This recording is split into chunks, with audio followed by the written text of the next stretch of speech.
so here's my 3D scene. Pretty simple. I do simple illustrations, so simple geometry. I usually start with a cube and do what's called box modeling for most of my models.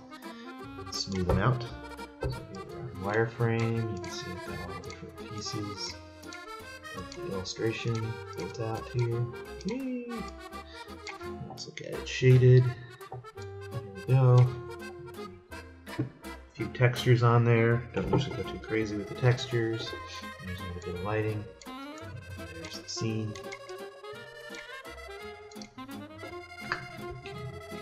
Around. Yep. So that's pretty much it in 3D. I can grab just the head and move it around and leave the teeth there, which is usually what I like to do. And yeah, a lot of times I'll go in and start to, I don't know, grabbing stuff and, make it look like that. That's usually a good idea. And usually you want to take the eye, you can do that just to make it a little more interesting. It's nice to have the tractor just sort of drive away, but not the steering wheel. You want just the tractor. Zip around. And there you go. Voila! Okay, I also wanted to show you a little bit of the texturing going on here. Actually, there's very little texturing going on. It's almost all materials. Show you that.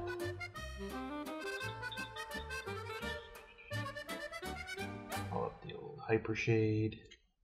There we go. Here's all the materials that are in the scene. Almost all MIA materials with almost no texture maps except for the cow head. I do like the MIA materials to give you lots of control. Here's the cow head, and he's got a very simple texture map on him. The first thing I did was create a UV map for him, which is right here. And you can see those white lines there. Those are showing where the UV map is. Basically, it's just kind of like creating a taxidermy version of the head. Just split and unfolding it, and then I can paint the texture on. Simple. The texture I just painted in Maya's 3D paint right here.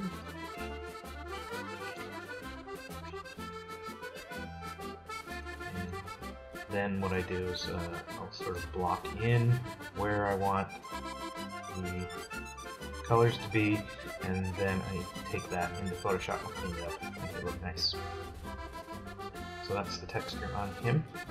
Let's go ahead and I'll show you just a little bit of the lighting going on here. Lighting is pretty simple too.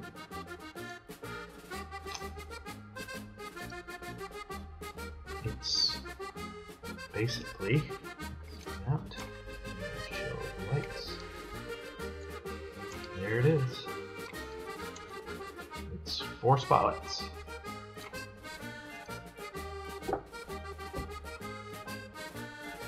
And it goes around, and see, only one of them is casting shadows. I also, however, have a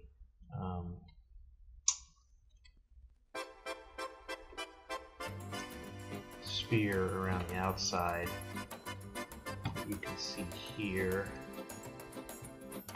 that has a high dynamic range image on it, and it's also casting light into here, and it also helps give me the reflections that I get on the tractor.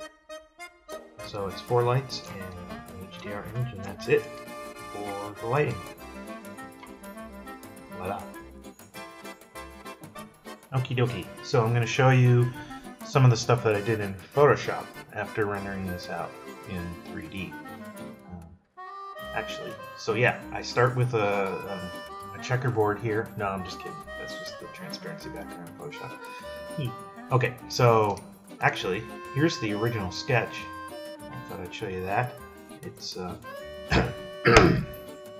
hold on, let me get a beverage.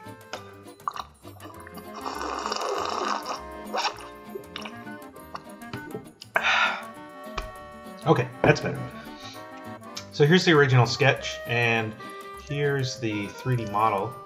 Over the top. You can see it changed some as I built it in 3D, tweaked around with it, but it's pretty close.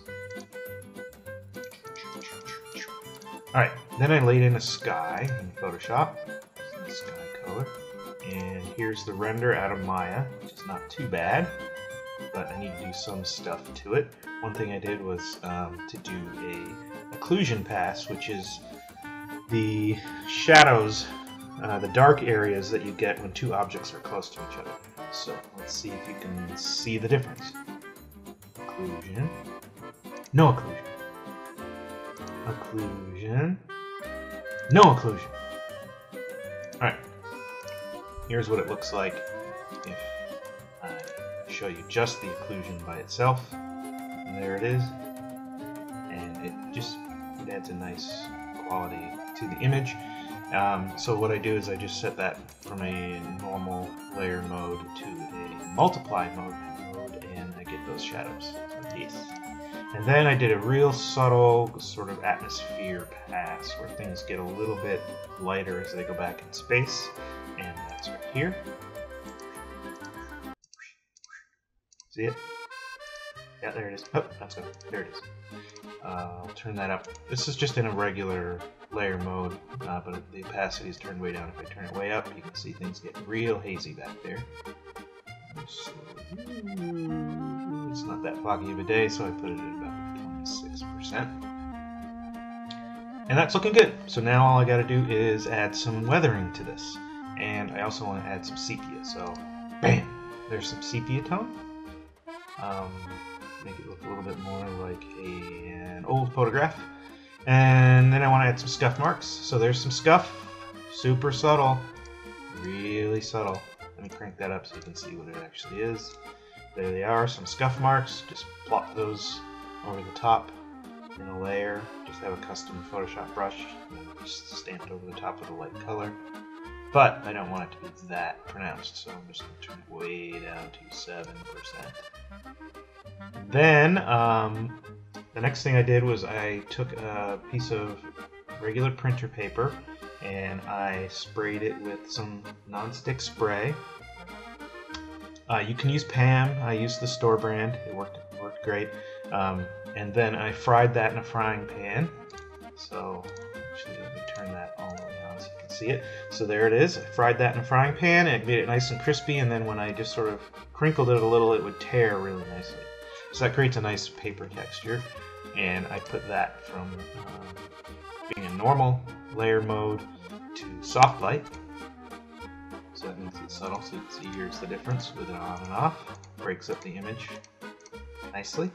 Then I duplicated that layer and I turned the duplicate to multiply. If I turn that all the way up, you can see it's pretty strong. I wanted it a little more subtle, so I brought it down to 40% or so. And there's the final image.